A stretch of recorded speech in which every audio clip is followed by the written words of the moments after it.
Hello, Believe Nation. My name is Evan Carmichael. My one word is believe, and I believe that entrepreneurs will solve all of the major problems in the world. I started the Mentor Me series with the goal to try to hang around people who've done a lot more than us, and hopefully by spending more time with them, some of their mindset, their thoughts, their beliefs, their attitudes, their way of looking at the world seeps into us to help us become the best version of ourselves. So today we're gonna learn from Nelson Mandela and some of his best speeches. Mentor me, Nelson. Rule number 3 is my personal favorite, and I'd love to know which one you guys like the best. And as always, guys, as you're watching, if somebody says something that really resonates with you, please leave it down in the comments below and put quotes around it so other people can be inspired.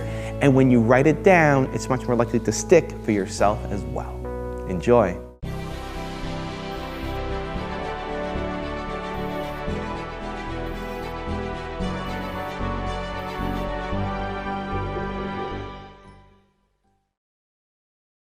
I have fought very firmly against white domination. I have fought very firmly against black domination. I cherish the ideal of a new South Africa where all South Africans are equal. For anybody who changes his principles depending on whom he is dealing, that is not a man who can lead a nation.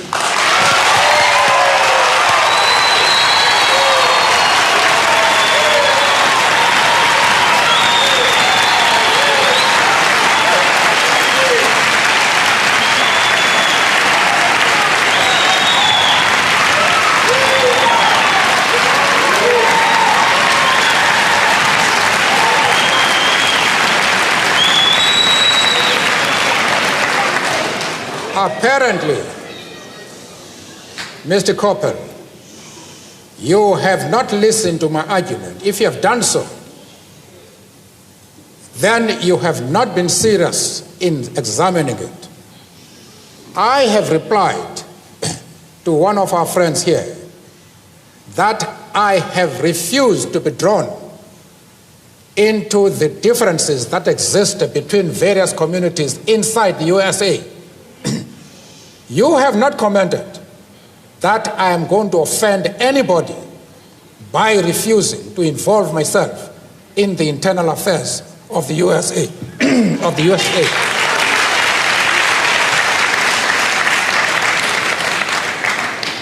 Why are you so keen that I should involve myself in the internal affairs of Cuba and Libya? No.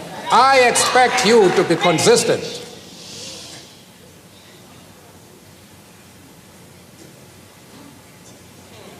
I don't know if I have paralyzed you. No.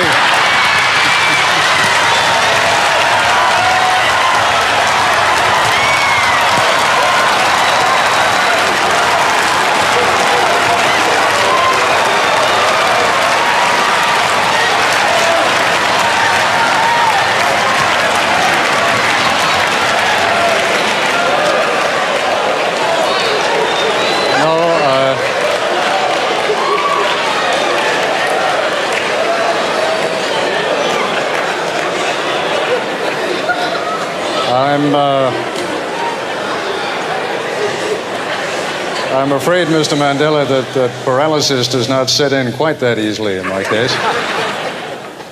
The point...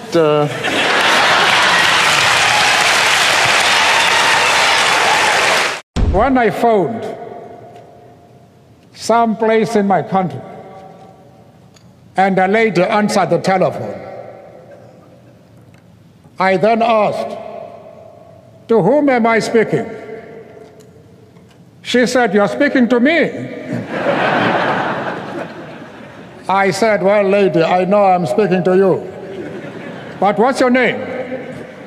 She said, "Who are you to ask for my name? What's your name?"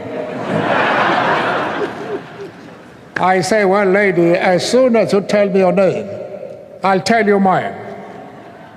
But as we argued as to who should tell his or her name, she became very cross. And she said, "You seem to be a backward person. Have you passed your matric?" Now, matric in our country is a university entry examination. And I said, well, lady, you must be very careful. Because if the qualification to speak to you is the possession of a matric certificate, I might work hard and pass my matric and be in the same class as you are. That was treason. She said, you will never be in my class, and bang the telephone. How I wish she were here today.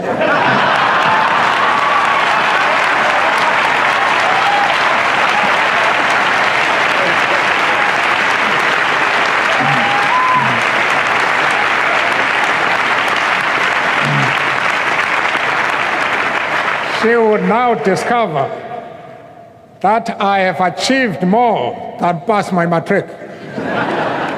The very right to be human is denied every day to hundreds of millions of people as a result of poverty and the unavailability of basic necessities such as food, jobs, water and shelter, education, health care, and a healthy environment. As I sit in Kuno, my village, and grow as ancient as its hills, I will continue to entertain the hope that there has emerged a cadre of leaders in my own country and region, on my continent, and in the world, which will not allow that any should be denied their freedom, as we were, that any should be turned into refugees, as we were, that any should be condemned to go hungry, as we were, that any should be stripped of their human dignity, as we were. The time for the healing of the wounds has come. The moment to bridge the chasms that divide us has come. The time to build is upon us. We have at last achieved our political emancipation. We pledge ourselves to liberate all our people from the continuing bondage of poverty, deprivation, suffering, gender, and other discrimination. We commit ourselves to the construction of a complete, just, and lasting peace. We understand it still that there is no easy road to freedom.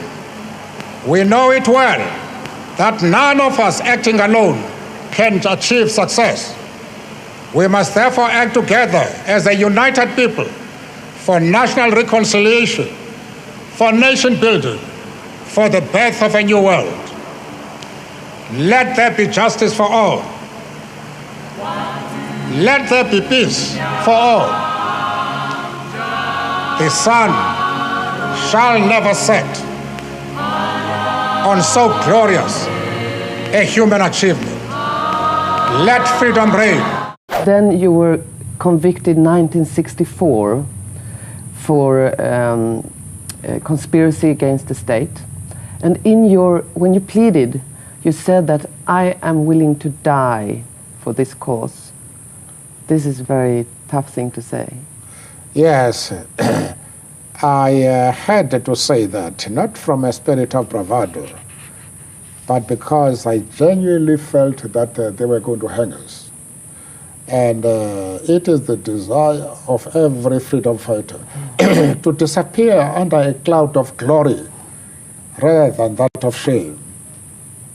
It is the task of a freedom fighter, when you see that the end of your days has come, to live a tradition of bravery, determination to face even death for your principles. And I thought about it. It was not because I was brave, but because one had a duty to perform at that moment. I have dedicated my life to this struggle of the African people. I have fought against white domination, and I have fought against black domination. I have cherished the idea of a democratic and free society in which all persons will live together in harmony and with equal opportunities.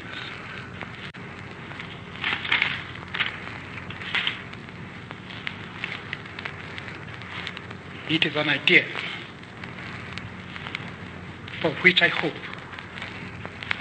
to live for and to see realized. But my Lord, if it needs be,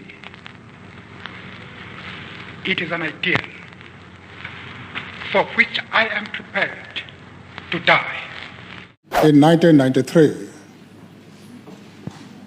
I was walking along the street when I met a couple of tourists from a well-known Western country. And then the husband stopped and said, "Mr. Mandela." I said, "Well, many people mistake me for that chap." And he said, "Would I be entitled also to mistake you for that chap?" I say, "Well, you'll be doing what many people do." He then turned to his wife and said, "Darling, Mr. Mandela." She was completely unimpressed. And she said, "What is he famous for?" And the husband, in his embarrassment, dropped the voice. And he said, "Mr. Mandela, Mr. Mandela." And the dear lady said, "But I asked you, what is he famous for?" And without waiting for an answer from the husband, she turned to me and said, "What are you famous for?" I must confess I couldn't answer that question. We are therefore pleased to announce that we are able once again to increase old age pensions.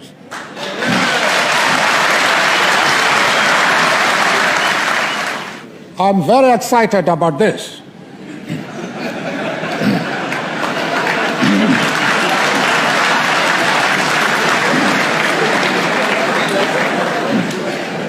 Because in Davos, in Switzerland, I told the plenary session that in a few months, I'll be standing next to the road saying, "Please help, unemployed, no money, a new wife." Thank you guys so much for watching. I'd love to know, what did you think of this video? What was your favorite clip and why? What lesson are you going to pull from this clip and immediately apply somehow to your life or to your business? Please leave it down in the comments below. I'm super curious to find out. I also want to give a quick shout out to Anthony Avina from Anthony Avina Vlogs. Anthony, thank you so much for picking up a copy of my book, Your One Word, and doing that vlog review on it. I really appreciate the support, man, and I'm glad you enjoyed the read. Today I'm going to be reviewing a book for you guys called Your One Word by Evan Carmichael. So thank you guys again for watching. I believe in you. I hope you continue to believe in yourself and whatever your one word is. Much love. I'll see you soon.